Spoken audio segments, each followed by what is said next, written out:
Hello students, welcome to online class of CAT जी। बच्चों, पिछले क्लास में हम लोगों ने बात की थी प्रिपरेशन ऑफ एल्कीन का। आज हम लोग उस पर कुछ क्वेश्चन किया जाएगा। So first question is compare the ease of acid catalysed dehydration for the given alcohol. ठीक है, एसिड कैटालाइज्ड डिहाइड्रेशन हमने पढ़ा कि ये E1 मैकेनिज्म से होता है, और E1 मैकेनिज्म से अगर होता है इसका मतलब इसमें कार्बोकैटायन इंटरमीडिएट बनेगा और rate of dehydration will be proportional to stability of carbocation. तो R प्लस की स्टेबिलिटी करस्पॉन्डिंग कार्बोकैटायन की स्टेबिलिटी डिटरमाइन करेगी ईज ऑफ डिहाइड्रेशन को। ठीक है, देखा जाए तो यहां कार्बोकैटायन क्या बनने जा रहा है, यही OH H2O की तरह बाहर निकल जाएगा, यही H2O की तरह बाहर निकल जाएगा। ठीक है, यहां ये H2O की तरह बाहर निकल जाएगा और ये H2O की तरह बाहर निकल जाएगा, तो ये कार्बोकैटायन बन जाएगा। यहां बनने वाला कार्बोकैटायन डीलोकलाइज्ड है पॉजिटिव चार्ज रिंग पे, यहां 9 अल्फा हाइड्रोजन है, तो यहां 9 अल्फा हाइड्रोजन है, यहां एक रिंग पे रेजोनेंस है प्लस 3 अल्फा हाइड्रोजन भी है। ध्यान दीजिएगा, 9 अल्फा हाइड्रोजन जो है वो एक रिंग पे भारी पड़ते हैं, लेकिन यहाँ पे एक्स्ट्रा 3 अल्फा हाइड्रोजन इस CH3 की वजह से भी है, इसलिए ऑर्डर होगा A मोर देन B। यहां देखा जाए इस वाले में, ठीक है, हमारे पास अल्फा हाइड्रोजन सिर्फ एक है। ठीक है, साथ ही साथ ये रीअरेंज भी हो सकता है, लेकिन मुझे रीअरेंज कार्बोकैटायन को नहीं देखना है क्योंकि मुझे रेट की बात करनी है। ठीक है, प्रोडक्ट तो सही बात है रीअरेंज कार्बोकैटायन से बनेगा, हाइड्राइड शिफ्ट होके। ठीक है, और जो इससे बनता टर्शरी ब्यूटाइल अल्कोहल से वही यहां से भी बनेगा, लेकिन हम उसकी बात नहीं कर रहे हैं, हम तो रेट की बात कर रहे हैं। Rate will be B more than C and C more than D। ठीक है, तो ये दोनों 1 डिग्री है, ये 3 डिग्री है, ये वाला 2 डिग्री ही है, लेकिन इसमें रेजोनेंस स्टेबलाइजेशन है। ये 3 डिग्री कार्बोकैटायन बना यहां से बनने वाला कार्बोकैटायन 1 डिग्री है और यहां से बनने वाला भी 1 डिग्री है।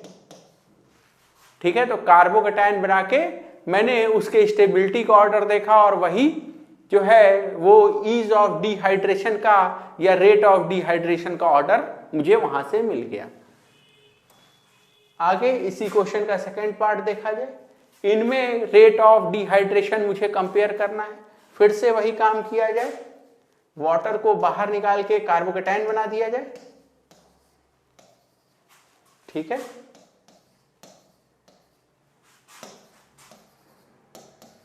कार्बोकैटायन बना दिया जाए। यहां जो कार्बोकैटायन बना that is allylic and 3 degree allylic. ये वाला जो बना इसमें भी पॉजिटिव चार्ज यहां रेजोनेंस में डीलोकलाइज्ड है, ये भी एलाइलिक है, लेकिन ये 2 डिग्री एलाइलिक है। और ये वाला यहां देखा जाए, यहां जो कार्बोकैटायन बना वो 3 डिग्री कार्बोकैटायन है।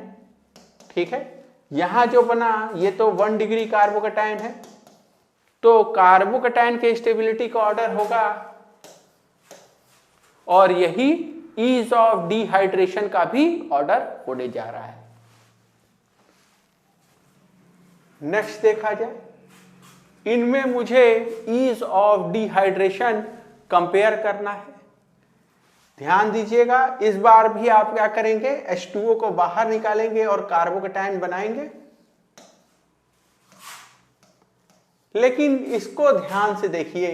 ठीक है, बेंजाइल अल्कोहल, यहां अगर आपने कार्बोकैटायन बना भी दिया तो बगल के कार्बन पे हाइड्रोजन ही अवेलेबल नहीं है, यहां पे कोई बीटा हाइड्रोजन अवेलेबल ही नहीं है। इसका मतलब यहां पे तो डिहाइड्रेशन हो ही नहीं सकता। ठीक है, तो क्योंकि यहां डिहाइड्रेशन नहीं हो सकता इसीलिए ए सबसे पीछे चला जाएगा। कार्बोकेटायन की स्टेबिलिटी की वजह से नहीं, कार्बोकेटायन तो बहुत बढ़िया बना है, बेंजाइलिक कार्बोकेटायन है, लेकिन बीटा हाइड्रोजन है ही नहीं, इस वजह से इसका डिहाइड्रेशन होगा ही नहीं। ठीक है, तो ए सबसे पीछे चला गया। इसमें देखा जाए ये 1 डिग्री कार्बोकेटायन है इसलिए पीछे है, ये वाला 2 डिग्री एलाइलिक है। ठीक है, और ये वाला अगर देखा जाए तो यहां पे तो पॉजिटिव चार्ज जो है एक्सटेंडेड कॉन्जुगेशन में है। ठीक है, तो एक्सटेंडेड कॉन्जुगेशन है और इसलिए पॉजिटिव चार्ज डीलोकलाइज्ड होगा इस कार्बन से इस कार्बन पे और फिर यहां पे। ठीक है, तो दूर तक जो है या ज्यादा कार्बन पे यहां पॉजिटिव चार्ज डीलोकलाइज्ड हो सकता है, यहां पे सिर्फ यही डीलोकलाइज हो सकता है। ठीक है, तो अगर ये रेजोनेंस का केस है तो ये R+R का केस है। ठीक है, बड़े डोमेन पे पॉजिटिव चार्ज डीलोकलाइज्ड होगा कार्बोकेटायन में, ज्यादा स्टेबल कार्बोकेटायन बनेगा। आप ये भी देख सकते हैं कि यहां से बनने वाला एल्कीन बेंजीन है जो कि एरोमेटिक है, तो एल्कीन की स्टेबिलिटी भी ज्यादा है। ठीक है, order will be D more than C. ठीक है, यहां ये ध्यान रखिएगा। ठीक है, कि यहां बीटा हाइड्रोजन नहीं है, इसका डिहाइड्रेशन नहीं होता है, तो इसको लिख लीजिए एक जगह आप कि benzyl alcohol does not acid catalysed dehydrate. ठीक है, benzyl alcohol does not acid catalysed dehydrate. आगे चला जाए, नेक्स्ट क्वेश्चन देखिए, आपको कह रहा है कि इस अल्कोहल का आपको एसिड कैटेलाइज्ड डिहाइड्रेशन करना है। मैकेनिज्म क्या होता है? Even mechanism. पहला स्टेप क्या है? पहला स्टेप है अल्कोहल का protonation. So step 1 protonation of alcohol. तो सबसे पहले इस अल्कोहल को प्रोटोनेट कर दिया जाए, OH2+ मैंने बना दिया यहीं पे। स्टेप 2 क्या होगा? स्टेप 2 विल बी H2O बाहर निकाल दीजिए आप, तो ये लीविंग ग्रुप बाहर निकल गया और होगा क्या? There will be generation of carbocation. तो बनने वाला कार्बोकेटायन कौन सा है? ये है। अब ये कार्बोकेटायन अगर बन गया तो क्या ये आपको रिंग एक्सपेंशन का केस दिखाई दे रहा है? कार्बोकेटायन हमेशा रीअरेंज हो सकता है इन मोर स्टेबल कार्बोकेटायन में, और यहां रीअरेंजमेंट का तरीका क्या होगा? 1,2 बॉन्ड शिफ्ट, 5 साइड के रिंग के बाहर पॉजिटिव चार्ज है, तो हम क्या करेंगे? हम लोग 1,2 बॉन्ड शिफ्ट करेंगे। 1,2 बॉन्ड शिफ्ट करेंगे तो ये कार्बोकेटायन रीअरेंज होगा। नंबर कर लिया जाए 1 2 3 4 5 6 7। अब नया बॉन्ड होगा 2 और 7 के बीच में, और ये जो रिंग था ये 6 साइड का हो जाएगा। ठीक है, तो दिस इज 1, दिस इज 2 3 4 5 6 7। ठीक है, और पॉजिटिव चार्ज कहां चला जाएगा? तो ये वाला आपने बॉन्ड तोड़ा, अगर ये बॉन्ड तोड़ रहे हैं आप तो यहां लिखेंगे आप पॉजिटिव, प्लस के बगल में प्लस और इसको माइनस, और ये दोनों उठा के जोड़ दिया 7 और 2। पॉजिटिव चार्ज कहां चला गया? 3 पे। अब क्या है? ये कार्बन 2 पे अभी भी एक हाइड्रोजन अवेलेबल है, and again there will be 1,2 H- shift. So next is 1,2 H- shift. ठीक है, और इससे क्या होगा? इससे यहां पे नहीं, यहां बनाए, पॉजिटिव चार्ज यहां आ जाएगा कार्बन 2 पे। ठीक है, सो दिस इज 1 2 3 4 5 6 7। ठीक है, अच्छा उल्टा नंबरिंग कर दिया मैंने। ठीक है, कोई बात नहीं। अगला स्टेप, फाइनली आपको हीटिंग दिया है, यानी अब H2O आएगा और ये वीक बेस है, वीक बेस H2O आएगा। ठीक है, और वो यहां से प्रोटॉन लेके जाएगा। ठीक है, तो प्रोटॉन कहां से जाएगा? आप किसी भी एक कार्बन से हटा लें, कार्बन 3 से या कार्बन 7 से, इट डज नॉट मैटर, ठीक है। मोर स्टेबल एल्कीन बनाइएगा, तो डबल बॉन्ड मैंने यहां बना दिया and this will be the final product, ठीक है। ये क्वेश्चन आपको समझ में आया। अब हम लोग नेक्स्ट क्वेश्चन देखा जाए। नेक्स्ट क्वेश्चन देखिए, यहां दो अलग अलग रिएजेंट यूज हो रहे हैं। कॉन्क H2SO4 के साथ आप हीट कर रहे हैं, ये भी एक तरह का डिहाइड्रेशन है, ये प्रोसीड होता है E1 मैकेनिज्म से। और दूसरी बार आपने रिएजेंट बदल दिया, Al2O3 के साथ आपने हीट किया। याद करिए ये था E2 मैकेनिज्म, तो सबसे पहले E2 मैकेनिज्म वाला ही देख लिया जाए। E2 मैकेनिज्म में क्या होगा, ये लिविंग ग्रुप है, ठीक है, तो ये अल्फा कार्बन और ये उसके बगल का बीटा कार्बन। इसको मैं बीटा क्यों नहीं लिख रहा हूं, है तो ये भी बीटा कार्बन, लेकिन वहां पे बीटा हाइड्रोजन अवेलेबल नहीं है। दोनों मिथाइल ग्रुप लगे हुए हैं ना, यहाँ पे बीटा हाइड्रोजन अवेलेबल नहीं है। तो E2 मैकेनिज्म कराना है, कोई रीअरेंजमेंट नहीं, कार्बोकेटायन बनता ही नहीं है, सिंपली आप डबल बॉन्ड यहां लगा देंगे। तो ये हो गया कि आप Al2O3 के साथ हीट करेंगे तो क्या बनेगा, कॉन्क H2SO4 के साथ हीट करिएगा तो E1 मैकेनिज्म से चला जाए। E1 मैकेनिज्म में क्या होगा, सबसे पहले ये अल्कोहल प्रोटोनेट हुआ, OH2+ बना, फिर क्या होगा, ये बॉन्ड पेयर के साथ बाहर निकल जाएगा and you will get this carbocation intermediate. इस कार्बोकेटायन इंटरमीडिएट में क्या रीअरेंजमेंट होगा, जवाब है हाँ। ये देखिए ये बगल से मिथाइल शिफ्ट होगा, ठीक है। सो 1,2 CH3- शिफ्ट, ठीक है। और यहां आपको दिखाई देगा कि ये चेंज हो गया इसमें, ठीक है। फाइनली यहां अभी भी एक हाइड्रोजन है, ठीक है। फाइनली वाटर आएगा H2O वीक बेस, और यहां से प्रोटॉन को बाहर निकाल लेगा, इसको H+ के फॉर्म में बाहर निकाल लेगा and you will get this alkene as the final product. तो ये जो एल्कीन बना है, more substituted more stable alkene, ये मेजर प्रोडक्ट होगा। साथ ही साथ कुछ माइनर प्रोडक्ट भी बन सकता है।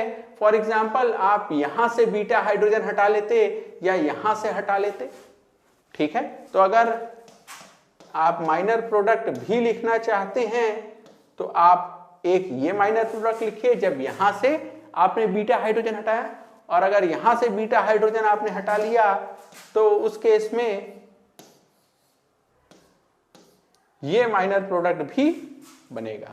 तो ये दोनों जो हैं ये माइनर प्रोडक्ट है। इंपॉर्टेंट बात क्या है कि जब आप देखिए एसिड कैटालाइज डिहाइड्रेशन करते हैं तो उस केस में मैकेनिज्म होता है E1, उस केस में कार्बोकेटायन इंटरमीडिएट बनता है और वो रीअरेंज हो सकता है। रीअरेंजमेंट की वजह से कार्बन स्केलेटन बदलता हुआ आपको दिखाई दे रहा है। Al2O3 के साथ आप हीट करेंगे तो E2 मैकेनिज्म से आपको डिहाइड्रेशन दिखाई देगा। अगर यही आपने THO2 के साथ किया होता तो वो E1CB मैकेनिज्म से होता हुआ दिखाई देता, ठीक है। तो डिहाइड्रेटिंग एजेंट और उसका मैकेनिज्म आपको याद रखना है, ठीक है। ध्यान रखिएगा कि कौन सा रिएजेंट किस तरह का डिहाइड्रेशन, कौन से मैकेनिज्म से डिहाइड्रेशन कराएगा। आगे चला जाए। नेक्स्ट टॉपिक जो हमें पढ़ना है that is reactions of alkene, ठीक है। तो हम लोग एल्कीन का रिएक्शन पढ़ा जाए, इसके पहले एल्कीन का कुछ बेसिक प्रॉपर्टी जान लिया जाए। एल्कीन में कार्बन कार्बन के बीच में डबल बॉन्ड है, ठीक है। पाई बॉन्ड जो है वो सिग्मा बॉन्ड के अपेक्षा कमजोर बॉन्ड होता है और ये बनता है through lateral overlap of p orbital. यानी बेसिकली हम लोग कह सकते हैं कि एल्कीन में pi electron cloud loosely held है, ठीक है। और ऐसा loosely held pi electron cloud electron का सोर्स एक इलेक्ट्रोफाइल को अपनी तरफ अट्रैक्ट करेगा, और यही वजह है कि हम लोग कहेंगे एल्कीन इज न्यूक्लियोफिलिक। तो एल्कीन न्यूक्लियोफिलिक होता है, ये अट्रैक्ट किसको करता है, इलेक्ट्रोफाइल को। और यही वजह है कि कैरेक्टरिस्टिक रिएक्शन एल्कीन या एल्काइन का होता है इलेक्ट्रोफिलिक एडिशन रिएक्शन। इसमें पहले इलेक्ट्रोफाइल आके अटैक करेगा। ठीक है, देखा जाए इनके रिएक्शन। तो पहला रिएक्शन जो हम लोग पढ़ने जा रहे हैं दैट इज हाइड्रोहेलोजिनेशन। हाइड्रोहेलोजिनेशन आप देखेंगे this is opposite of dehydrohalogenation. Dehydrohalogenation का ये उल्टा है। डीहाइड्रोहेलोजिनेशन में आपने क्या पढ़ा था, आपने पढ़ा था एक RX होता था, उसमें से HX हटा लेते थे आप, एलिमिनेट कराते थे तो आपको एल्कीन मिल जाता था। ठीक है, तो आप अभी तक ऐसे पढ़ रहे थे डीहाइड्रोहेलोजिनेशन। अब आपको क्या पढ़ना है, बेसिकली एल्कीन है उसमें HX का एडिशन कर दें आप तो आपको क्या मिल जाएगा, alkyl halide. This is called as hydrohalogenation reaction. तो हाइड्रोहेलोजिनेशन है क्या, it is addition of HX, conc HX आप लेंगे टू एल्कीन। ठीक है, देखा जाए रिएक्शन कैसे हो रहा है। एक एल्कीन है, उसमें ये एक पाई बॉन्ड है एल्कीन के अंदर, आपने HX डाला तो क्या होगा, ये जो पाई बॉन्ड है ये टूट जाएगा, ये पाई बॉन्ड टूट जाएगा और दो नए सिग्मा बॉन्ड आपको प्रोडक्ट में दिखाई देंगे। तो आप एक पाई बॉन्ड तोड़ देंगे और दो नए सिग्मा बॉन्ड बना देंगे। ठीक है, ये रिएक्शन स्टेप वाइज होगा। इसमें पहला स्टेप क्या होगा, in the first step electrophile H+। तो HX को आपको कैसे सोचना है, एज इफ ये H+ और X- की तरह है। तो in the first step electrophile H+ is attach, that's why this reaction is called as electrophilic addition reaction. इसीलिए हम लोग एल्कीन के रिएक्शन को इलेक्ट्रोफिलिक एडिशन कहेंगे, क्योंकि पहले स्टेप में इलेक्ट्रोफाइल H+ आके जुड़ेगा। जोड़ना आपको H और X दोनों ही है, लेकिन पहले कौन जुड़ेगा, H in the form of H+। ठीक है, देखा जाए अगर एल्कीन के साथ H+ जुड़ेगा तो कैसे क्या हम लोग करेंगे। तो इसमें हमको पहला चीज जो जानना है वो है मार्कोव-निकोव रूल। मार्कोव-निकोव रूल क्या है, ये एक रशियन साइंटिस्ट हैं जिनके नाम पे ये रखा गया है। और ये रूल कहता क्या है, ये रूल कहता है अगर आप एक अनसिमेट्रिकल रिएजेंट को जोड़ेंगे एक अनसिमेट्रिकल एल्कीन में, अनसिमेट्रिकल रिएजेंट को अनसिमेट्रिकल एल्कीन में जोड़ेंगे तो उस केस में जो positive part of the reagent है, लेट्स से आपका रिएजेंट है HX, ठीक है, तो उसमें पॉजिटिव पार्ट कौन है, H+ और निगेटिव पार्ट कौन है, X-। तो पॉजिटिव पार्ट जो है रिएजेंट का वो H+ जाके जुड़ेगा लेस सब्स्टिट्यूटेड sp2 कार्बन पे। ठीक है, दो कार्बन है जिनके बीच में पाई बॉन्ड था पहले, आपने वही पाई बॉन्ड तोड़ा है। तो एक कार्बन जो कि लेस सब्स्टिट्यूटेड है उस पे जाके जुड़ेगा कौन, पॉजिटिव पार्ट H+, और निगेटिव पार्ट जो रिएजेंट का है X- वो जाके जुड़ेगा मोर सब्स्टिट्यूटेड sp2 कार्बन पे। ठीक है, तो धीरे धीरे ये बात समझा जाए। सबसे पहले बात किया जाए अनसिमेट्रिकल रिएजेंट क्या है। तो अनसिमेट्रिकल रिएजेंट क्या है ये आपको पता चल जाएगा जैसे ही मैं आपको सिमेट्रिकल रिएजेंट बताऊंगा। सिमेट्रिकल रिएजेंट है लेट्स से X2, जैसे Cl2 Br2। अनसिमेट्रिकल कौन है, HX, जैसे HCl HBr। अगर आप X2 को देखेंगे तो ये कैसा दिखेगा, Cl+ Cl-, Br+ Br-। ठीक है, ऐसा। यहां जब आप इनका बॉन्ड तोड़ेंगे तो ये कैसा दिखेगा, H+ Cl-, H+ Br-। तो ये अनसिमेट्रिकल है। ठीक है, इसी तरह अगर हम अनसिमेट्रिकल एल्कीन की बात करें तो वो भी हमको समझ में आएगा जब हम पहले सिमेट्रिकल एल्कीन देख लें। ये देखिए, ये एल्कीन सिमेट्रिकल है, इथीन। और कौन सिमेट्रिकल है, जवाब है ब्यूट 2ईन। ब्यूट 2 इन कैसे सिमेट्रिकल है, ये डबल बॉन्ड के बीच से तोड़ दीजिए, अगर दोनों साइड एक ही जैसा दिखता है मतलब सिमेट्रिकल। अनसिमेट्रिकल कौन है? अनसिमेट्रिकल है प्रोपीन, ठीक है, डबल बॉन्ड पर से तोड़िए, देखिए एक साइड CH2 एक साइड CH3CH, ठीक है, अलग अलग दिख रहा है, ये हिस्सा अलग है, ये हिस्सा अलग है। अगला देखा जाए, ठीक है, आप देखिए पेंट 2 इन, पेंट 2 इन में भी आप देखेंगे तो आपको दिखाई देगा इधर मिथाइल है इधर इथाइल है, डिफरेंट। अगला आइसोब्यूटाइलिन, ठीक है, आइसोब्यूटाइलिन में भी आप देखिए जब ये डबल बॉन्ड के हिसाब पर से तोड़ेंगे तो इधर CH2 और इधर CH3 ट्वाइस C, तो ये अनसिमेट्रिकल है। अब हम क्या कह रहे थे कि मार्कोनिकोव रूल कब लगता है? तो मार्कोनिकोव रूल लगता है जब अनसिमेट्रिकल रिएजेंट जैसे कि HX जुड़े एक अनसिमेट्रिकल एल्कीन पे, अनसिमेट्रिकल एल्कीन जैसे कि प्रोपाइलीन, आइसोब्यूटाइलीन, ठीक है, या पेंट 2 इन, ठीक है, तो ये ब्यूट 1 इन, तो ये सब क्या है? अनसिमेट्रिकल एल्कीन है, ठीक है। तो जब एक अनसिमेट्रिकल रिएजेंट जुड़ेगा एक अनसिमेट्रिकल एल्कीन के साथ तब क्या होगा? ये जो रिएजेंट है उसका दो हिस्सा H+ और X-, H+ वहां जोड़िएगा जो कि लेस सब्स्टिट्यूटेड कार्बन है या वो कार्बन जिसके पास ज्यादा हाइड्रोजन है, तो जहां ज्यादा हाइड्रोजन है वहां हाइड्रोजन को भेज दीजिएगा और जहां हाइड्रोजन की कमी है वहां हैलोजन को भेजिएगा, ठीक है। तो ये है मार्कोनिकोव रूल।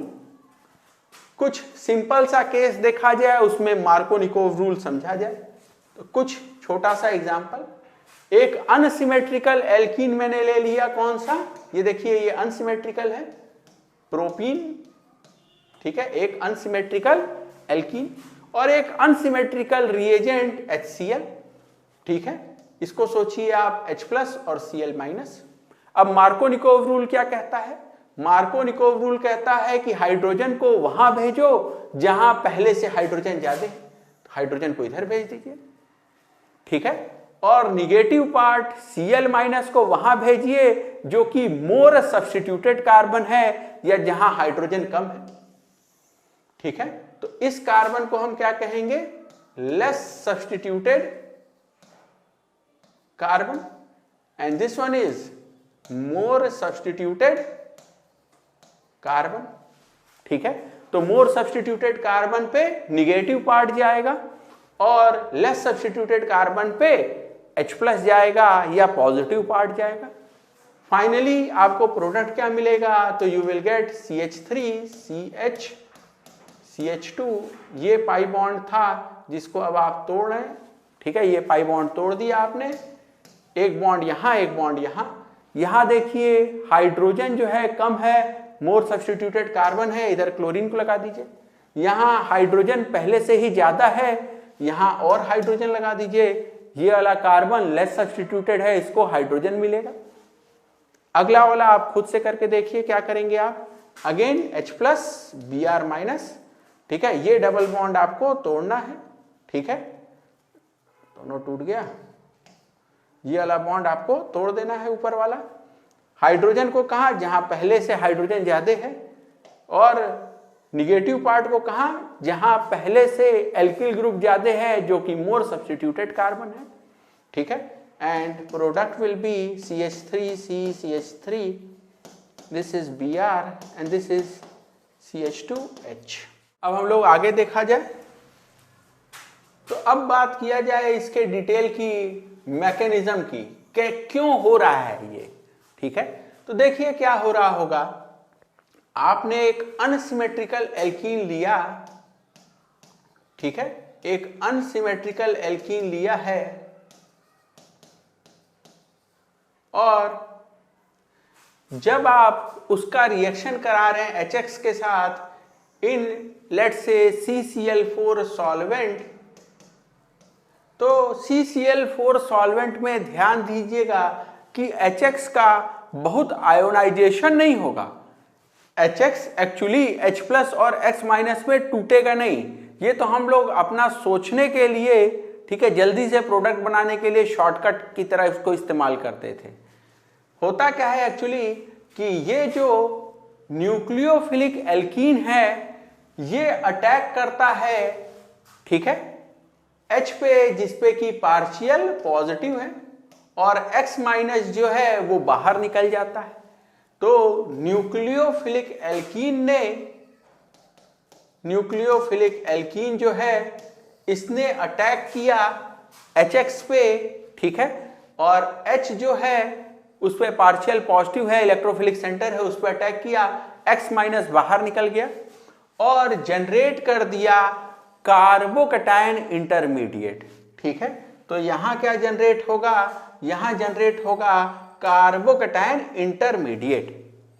अब कार्बोकैटायन इंटरमीडिएट जनरेट होगा तो हो सकता है ये वाला जो हाइड्रोजन है वो इस किनारे के कार्बन पे जाए, यहां जाए, और प्लस चार्ज आए ये बीच के कार्बन पे। उल्टा भी हो सकता है ये हाइड्रोजन यहां चला जाए और ये किनारे वाले कार्बन पे प्लस चार्ज आ जाए। अब दोनों कार्बोकैटायन आपके सामने हैं, आप देख के डिसाइड करिए कि कौन सा कार्बोकैटायन इंटरमीडिएट ज्यादा स्टेबल है। आपको दिखाई देगा ये वाला, क्यों? क्योंकि ये 3 डिग्री कार्बोकैटायन है विथ 9 अल्फा हाइड्रोजन, जबकि ये वाला क्या है, ये 1 डिग्री कार्बोकैटायन है, ठीक है, विथ 1 अल्फा हाइड्रोजन। और यही वजह है कि ये मोर स्टेबल है, ये मोर स्टेबल और ये लेस स्टेबल, ठीक है। और मेजर प्रोडक्ट आप बनाएंगे थ्रू मोर स्टेबल कार्बोकैटायन। तो ये वाला जो है इसको हटा दिया जाए, ठीक है, क्योंकि इससे अगर बनेगा तो माइनर प्रोडक्ट ही बनेगा। Major product will come from more stable carbocation intermediate. अब ये कार्बोकैटायन आपने बना लिया, अगर ये रीअरेंज हो सकता तो हो जाता, ठीक है, लेकिन अभी आपको दिख रहा है इस केस में तो कम से कम कोई रीअरेंजमेंट पॉसिबल नहीं है। अब फाइनली ये सेकेंड फास्ट स्टेप में क्या होगा, so this is step 2 and this is fast, ठीक है। इस सेकेंड फास्ट स्टेप में क्या होगा कि कार्बोकैटायन पे X- अटैक करेगा और आके उसके साथ जुड़ जाएगा। मोर स्टेबल कार्बोकैटायन इंटरमीडिएट के थ्रू आपको मेजर प्रोडक्ट मिलेगा, जो लेस स्टेबल कार्बोकैटायन आपने बनाया था उसके थ्रू माइनर प्रोडक्ट मिलेगा, ठीक है। फिर से देखिए यहां जो स्टेप 1 है यही RDS है। RDS क्या है, जनरेशन ऑफ कार्बोकैटायन इंटरमीडिएट, यही RDS है, ठीक है।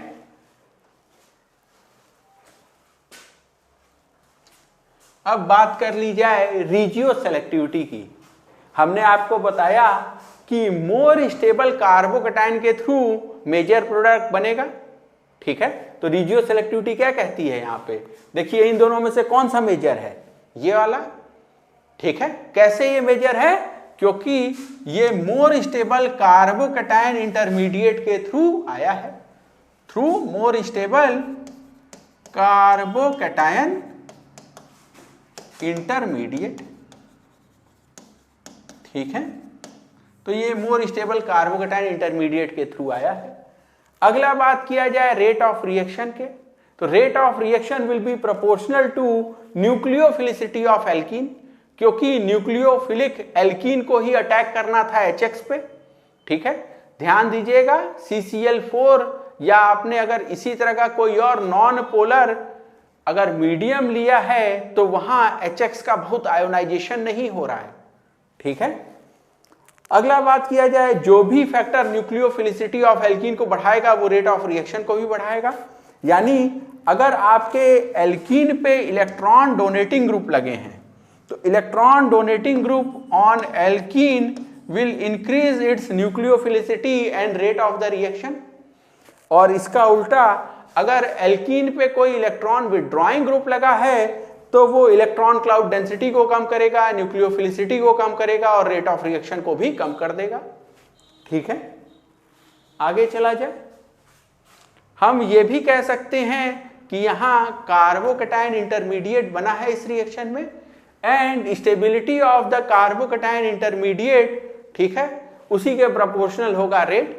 जितना स्टेबल कार्बोकैटायन इंटरमीडिएट बनेगा उतना ज्यादा रेट ऑफ रिएक्शन होगा। रेट लॉ अगर हम लोग लिखा जाए तो रेट लॉ हम लोग लिखेंगे पहला स्लो स्टेप देख के, तो फर्स्ट स्लो स्टेप को देख के। और फर्स्ट स्लो स्टेप था क्या? फर्स्ट स्लो स्टेप था कि एल्कीन जो था ये रिएक्ट कर रहा है HX के साथ टू जनरेट कार्बोकैटायन इंटरमीडिएट। इस स्टेप में कौन कौन अपीयर हो रहा है? एल्कीन और HX।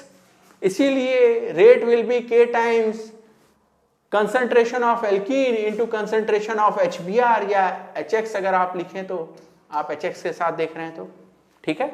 ऑर्डर क्या होगा? इसका भी पावर 1 है, इसका भी पावर 1 है, तो ऑर्डर विल बी 1 + 1 2। अगला HX का रिएक्टिविटी ऑर्डर क्या होगा? अगर एल्कीन मैंने फिक्स कर लिया कि यही एल्कीन है तो HX अगर बदलने पर रिएक्टिविटी ऑर्डर क्या होगा? तो देखिए जितना आसानी से ये H और X का बॉन्ड टूट जाए, जितना ज्यादा HX H+ दे पाए, ठीक है, उतना ही जल्दी, क्योंकि यहां फाइनली ये न्यूक्लियोफिलिक एल्कीन को इस पे अटैक करना है, ये बॉन्ड तोड़ना है, ठीक है। तो HX का reactivity order will be HI greater than HBr greater than HCl greater than HF paralleling the acidic strength. जो ज्यादा एसिडिक होगा, ज्यादा H+ दे पाएगा, ठीक है, उसका H+ अगर मिल गया तो यहाँ पे जो है अटैच हो जाएगा। या आप सोच सकते हैं कि जिसमें ये HX बॉन्ड आसानी से टूट जाए, ठीक है, HX बॉन्ड टूट जाए, बनने वाला X- स्टेबल हो, ठीक है। तो आप किसी भी बेसिस पे आप देखेंगे तो यही ऑर्डर आएगा, ठीक है, which will be same as acidic strength of the, ठीक है, हाइड्रोहेलो एसिड्स।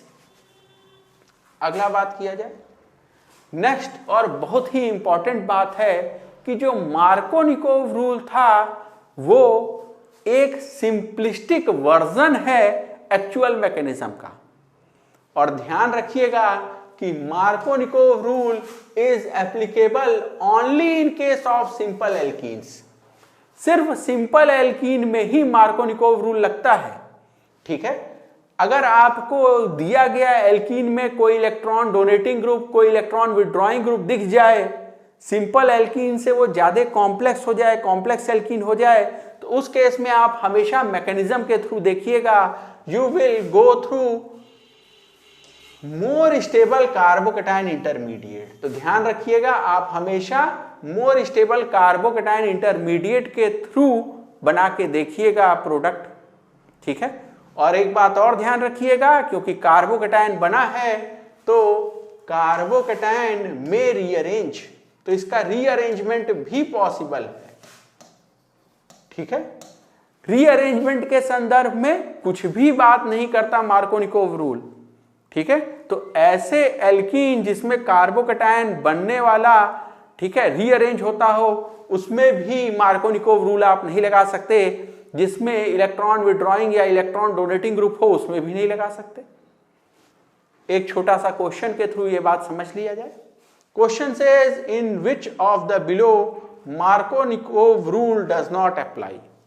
तो ध्यान दीजिए, मार्कोनिकोव रूल था क्या? मार्कोनिकोव रूल था ये कि एक अनसिमेट्रिकल एल्कीन में एक अनसिमेट्रिकल रिएजेंट का जब एडिशन होगा तो हाइड्रोजन उस sp2 कार्बन पे जाएगा जहां पहले से हाइड्रोजन ज्यादा है, और मोर सब्स्टिट्यूटेड कार्बन पे निगेटिव पार्ट चला जाएगा, ठीक है, HX का X-।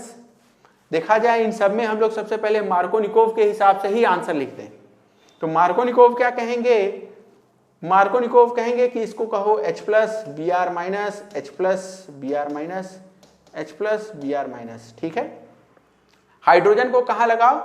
जहां पे पहले से हाइड्रोजन ज्यादा है, लेकिन ये तो सिमेट्रिकल एल्कीन है, और सिमेट्रिकल एल्कीन के लिए मार्कोनिकोव रूल का कोई मतलब ही नहीं है, तो यहां मार्कोनिकोव रूल नहीं लगेगा, डज नॉट अप्लाई। तो ये एक आंसर हो गया आपका कि यहां भी अप्लाई नहीं होता। मार्कोनिकोव बात करते हैं किसकी? अनसिमेट्रिकल एल्कीन की। यहां देखा जाए, अगर यहां पूछा जाए कि मार्कोनिकोव क्या कहेंगे, तो मार्कोनिकोव कहेंगे ये पाई बॉन्ड तोड़ दो, यहां हाइड्रोजन लगा दो, क्योंकि यहां पहले से 2 हाइड्रोजन है, और ये सब्स्टिट्यूटेड कार्बन दिख रहा है, इधर ब्रोमीन लगा दो। ठीक है, इस वाले में वो क्या कहेंगे, अगेन यहां 2 हाइड्रोजन, यहां 1 हाइड्रोजन, ये पाई बॉन्ड तोड़ो, यहां हाइड्रोजन लगा दो, और इस वाले पे क्योंकि ये सब्स्टिट्यूटेड है, इस पे 1 ही हाइड्रोजन है, तो इस पे क्या लगा दो, ब्रोमीन लगा दो। तो ये मार्कोनिकोव के हिसाब से आंसर होता बी और सी में। क्या ये सही आंसर है? जवाब है सही आंसर। तो हमको बना के देखना पड़ेगा, क्योंकि ये अब सिंपल एल्कीन नहीं है। CF3 जो है ये एक इलेक्ट्रॉन विड्रॉइंग ग्रुप लग गया, OCH3 जो है ये एक इलेक्ट्रॉन डोनेटिंग ग्रुप लग गया। ठीक है, CF3 has strong -I effect. ठीक है, -I भी देख सकते हैं आप, -H भी सोच सकते हैं। ठीक है, यही बात अगर हम इसके लिए करें OCH3 के लिए, तो इसका +M इफेक्ट है, -I कमजोर है, इसको नेग्लेक्ट कर दीजिए। ठीक है, तो +M इफेक्ट है, ये इलेक्ट्रॉन डोनेटिंग ग्रुप है। क्या बी और सी में मार्कोनिकोव ने सही आंसर बताया है? तो इसके लिए हम लोग मैकेनिज्म से चला जाए। सबसे पहले पार्ट बी को देखा जाए। तो बी में देखा जाए, दिस इज CH3 नहीं, CH2 डबल बॉन्ड CH, और यहां पे लगा हुआ है क्या, CF3। ठीक है, इसका हम लोग रिएक्शन कराने जा रहे हैं HBr के साथ। पहला स्टेप क्या होगा, पहला स्टेप होगा कि ये न्यूक्लियोफिलिक एल्कीन अटैक करेगा इस पे और इसको बाहर निकाल देगा। ठीक है, तो H+ इसने खींच लिया HBr का बॉन्ड तोड़ के, और कार्बोकैटायन जो बन सकता है, it can be CH2H, CH plus CF3, या दूसरा आप बना सकते हैं CH2 प्लस CHH CF3। तो ये दोनों कार्बोकैटायन में से, ठीक है, कोई एक मेजर होगा जो कि ज्यादा स्टेबल होगा। कौन सा कार्बोकैटायन ज्यादा स्टेबल है यहां? तो CF3 का तो इलेक्ट्रॉन विड्रॉइंग नेचर है। CF3 का इलेक्ट्रॉन विड्रॉइंग नेचर है, अगर इसका मतलब उसके बगल में पॉजिटिव चार्ज अनस्टेबल होगा, इसीलिए ये अनस्टेबल है, and this is more stable. और यही वजह है कि मेजर प्रोडक्ट आप इससे बनाएंगे थ्रू मोर स्टेबल कार्बोकैटायन इंटरमीडिएट। तो अब इस पे आप देखिए, अगर यहां Br- अटैक करेगा तो प्रोडक्ट क्या बनेगा, finally product will B CH2Br and CH2CF3। देखिए, क्या मार्कोनिकोव ने भी आपको यही आंसर बताया था क्या? तो आप देखेंगे कि मार्कोनिकोव ने यहां गलत आंसर बताया। ठीक है, अरे ये Br इधर नहीं लगाना है, सॉरी, Br यहां था। ठीक है, ध्यान नहीं दिए। तो Br, ठीक है, मार्कोनिकोव ने यहां गलत आंसर बताया।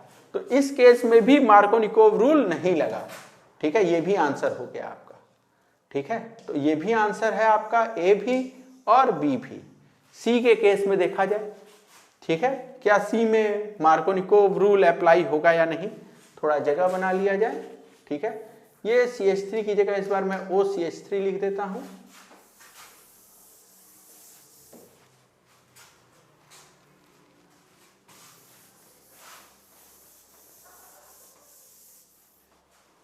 यहां देखा जाए तो जब ये HBr के साथ रिएक्ट करेगा, then this can form CH2H CH plus OCH3 या CH2 प्लस CHH OCH3। ठीक है, यहां देखिए ये OCH3 जो है, ठीक है, इसका कैसा नेचर है, इसका -I इफेक्ट लगेगा। ठीक है, और यहां ये जो वैकेंट ऑर्बिटल है ये ऑक्सीजन के बगल में है, यानी यहां तो आपको p बैक बॉन्डिंग देखने को मिलेगा। ठीक है, पी पाई बैक बॉन्डिंग देखने को मिलेगा। इसका रेजोनेटिंग स्ट्रक्चर बन जाएगा CH3 CH double bond O CH3 plus. ठीक है, तो यहां तो ये बैक बॉन्डिंग से कार्बोकेटायन स्टेबलाइज हो गया। तो ये जो कार्बोकेटायन बना है ये तो बहुत स्टेबल है। ठीक है, तो इसमें क्या है, रेजोनेंस स्टेबलाइजेशन है, और इसीलिए मोर स्टेबल कार्बोकेटायन कौन सा बना है, ये वाला। मेजर प्रोडक्ट आप किसके थ्रू बनाएंगे, इसी के थ्रू बनाएंगे। ये लेस स्टेबल कार्बोकेटायन है, इसको डिस्कार्ड कर दीजिए। मेजर प्रोडक्ट आप मोर स्टेबल कार्बोकेटायन से बनाएंगे, तो final product will B CH2H CHO3 और Br यहां आके लग जाएगा, Br माइनस इस पे अटैक करेगा कार्बोकेटायन पे। ठीक है, इस केस में आप देखिए, क्या इस केस में आपको मार्कोनिकोव ने सही आंसर बताया, तो जवाब है हाँ, यहां मार्कोनिकोव रूल अप्लाई हुआ। ठीक है, तो अगर आपसे पूछे कि in which of the below Markovnikov rule does not apply, तो नॉट अप्लाई किसमें होगा, ए और बी में। ठीक है, तो यहां आंसर क्या हो जाएगा, ए एंड बी। तो ए और बी में अप्लाई नहीं हुआ मार्कोनिकोव रूल। ठीक है, एक बार फिर से ये बात क्लियरली आपको बता दें, मार्कोनिकोव रूल सिर्फ सिंपल एल्कीन पे लगाइएगा, वहां आपको मार्कोनिकोव रूल से सही आंसर मिलेगा। अगर एल्कीन में कोई इलेक्ट्रॉन विड्रॉइंग या इलेक्ट्रॉन डोनेटिंग ग्रुप हो, या उसमें रीअरेंजमेंट पॉसिबल हो करस्पॉन्डिंग में, तो उस केस में मार्कोनिकोव रूल अप्लाई नहीं होता है। उस केस में जरूरी है कि आप मैकेनिज्म के थ्रू जाएं, कार्बोकेटायन इंटरमीडिएट बनाएं, उसमें देखें कि कौन सा ज्यादा स्टेबल है, क्या उसमें रीअरेंजमेंट हो सकता है या नहीं, और फिर फाइनल आंसर लिखिए। ठीक है, आगे चला जाए। अब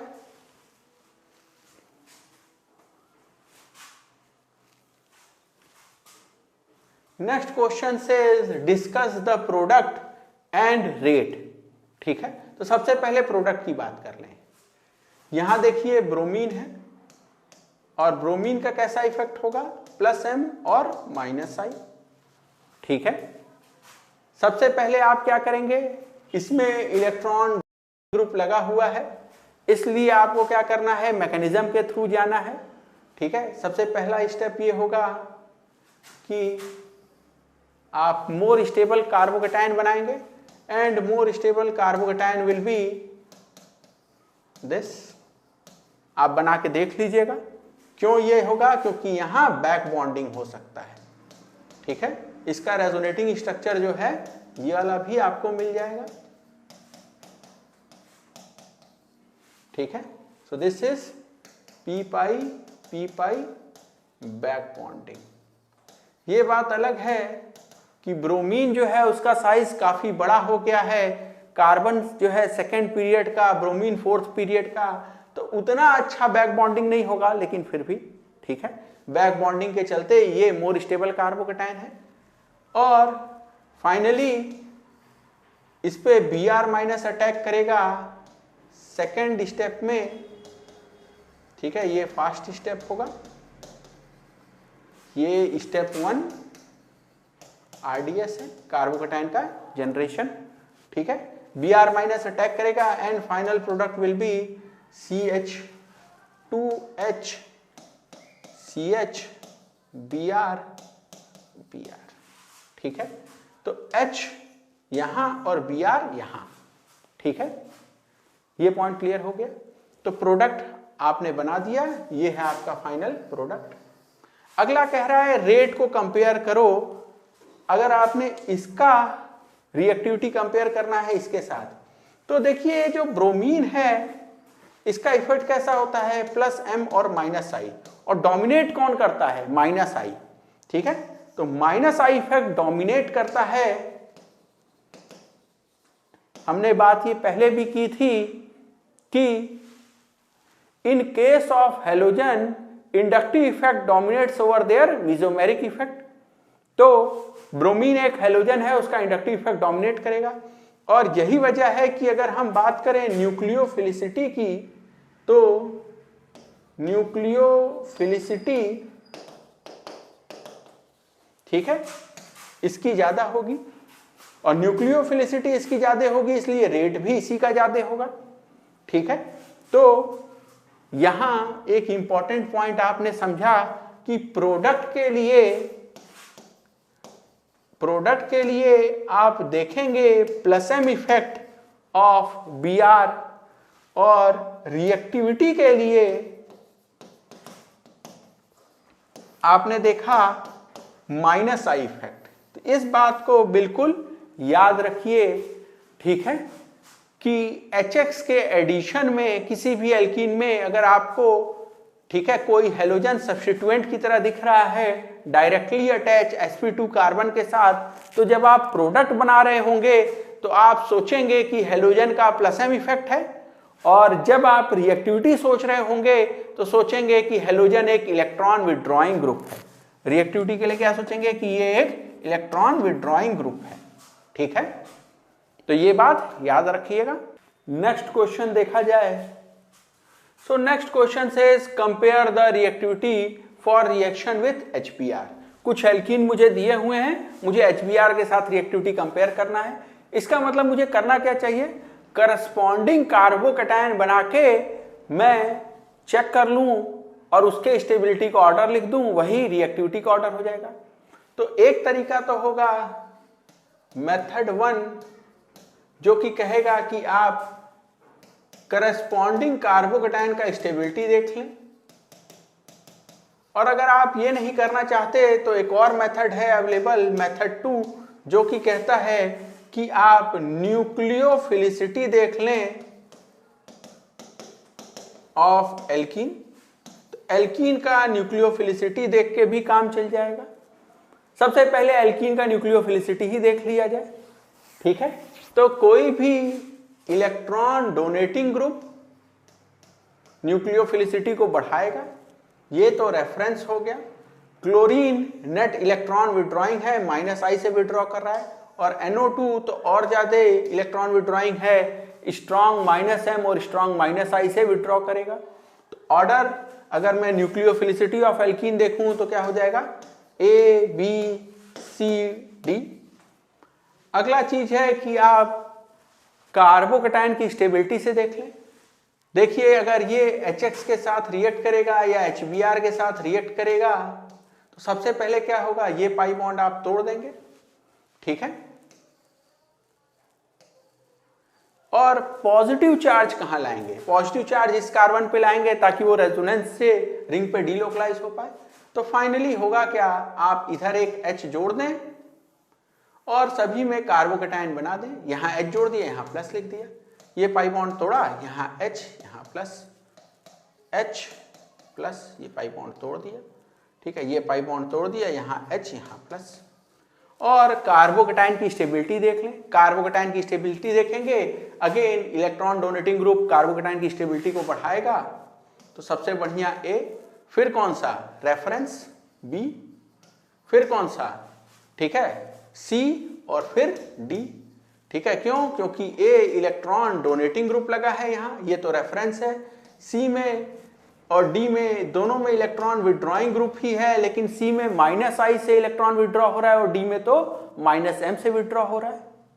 ठीक है, तो आप इन दोनों मेथड में से जो आपको अच्छा लगे, कार्बोकैटायन की स्टेबिलिटी से या जो आपका एल्कीन है उसके न्यूक्लियोफिलिसिटी से, किसी एक से भी आप ये क्वेश्चन कर सकते हैं। अगला एक क्वेश्चन देखा जाए। Next says compare the reactivity order, ठीक है, फॉर रिएक्शन विथ HX। फिर से वही काम करना है। पहला मेथड आप मेथड 1 देखें। मेथड 1 विल बी एल्कीन का न्यूक्लियोफिलिसिटी देख लिया जाए। ठीक है, एल्कीन का न्यूक्लियोफिलिसिटी, इलेक्ट्रॉन डोनेटिंग ग्रुप जो होगा वो अच्छा, और फिर रेफरेंस, और फिर इलेक्ट्रॉन विड्रॉइंग ग्रुप।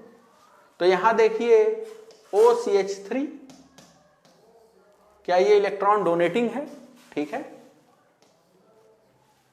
तो इलेक्ट्रॉन डोनेटिंग में कौन आ जाएगा, ये है +m से इलेक्ट्रॉन डोनेट कर रहा है। pH, ठीक है, pH के संदर्भ में थोड़ा हमेशा दिक्कत रहता है क्योंकि इसका +-m इफेक्ट होता है, लेकिन यहाँ पे आप इसका +m इफेक्ट समझेंगे, ठीक है, CH3 + H इफेक्ट। और यहाँ डायरेक्टली तो कुछ जुड़ा ही नहीं है, ये OCH3 थोड़ा दूर लगा हुआ है, इसका मतलब ये सिर्फ -I इफेक्ट लगाएगा।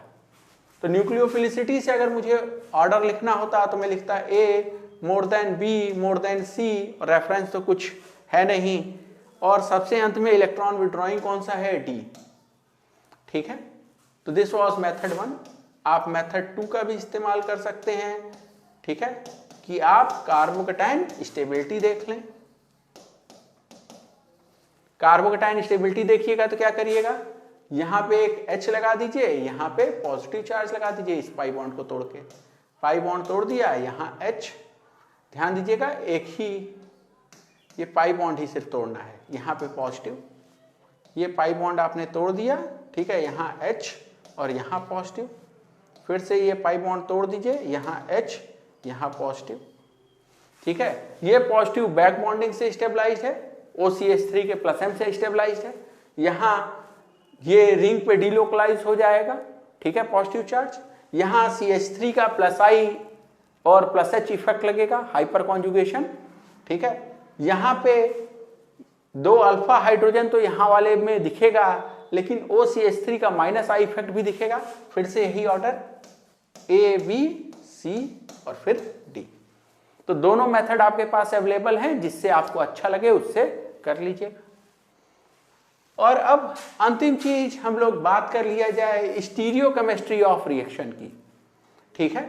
मैंने एक अनसिमेट्रिकल एल्कीन लिया है, ब्यूट 1ene, ठीक है। इसमें अगर हम HX का एडिशन कराएंगे तो पहला स्टेप क्या होगा, first step will be carbocation generation, तो this will be step 1 RDS, ठीक है, and this will be CH3 CH2 CH + CH3, ठीक है।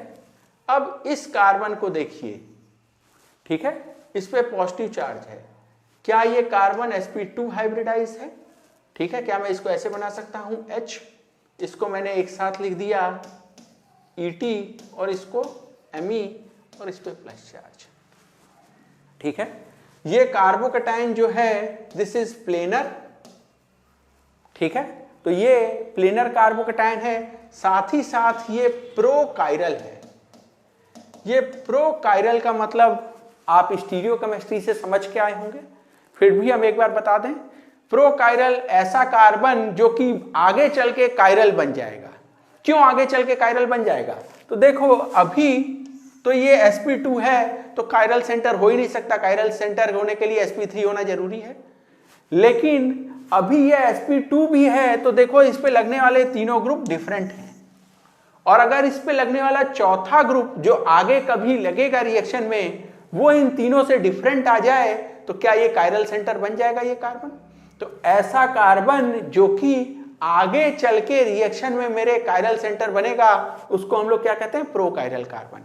तो यहां मेरे पास प्रोकायरल कार्बन है, ठीक है, इस कार्बोकैटायन इंटरमीडिएट में, यहां कोई रीअरेंजमेंट तो नहीं होना है। फाइनली इस पे अटैक कौन करेगा, X-, this will be step 2 and this will be fast step. X- इस पे अटैक करेगा and this will lead to the product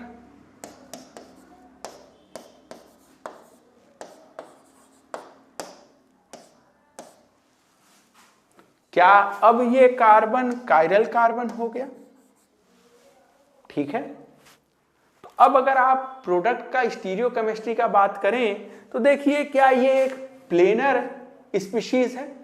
carbocation में ये जो कार्बन है sp2 हाइब्रिडाइज्ड है, प्लेनर है, इक्वल चांसेस हैं कि फ्रंट से X- अटैक करे और उतना ही चांसेस है कि बैक से अटैक हो। तो ये जो बनने वाला कायरल सेंटर है ये कार्बन, ठीक है, तो ये जो कार्बन आगे चल के कायरल सेंटर बनने वाला है इस पे बराबर चांस है कि जितना अटैक फ्रंट से होगा उतना ही अटैक रियर से होगा इस पे।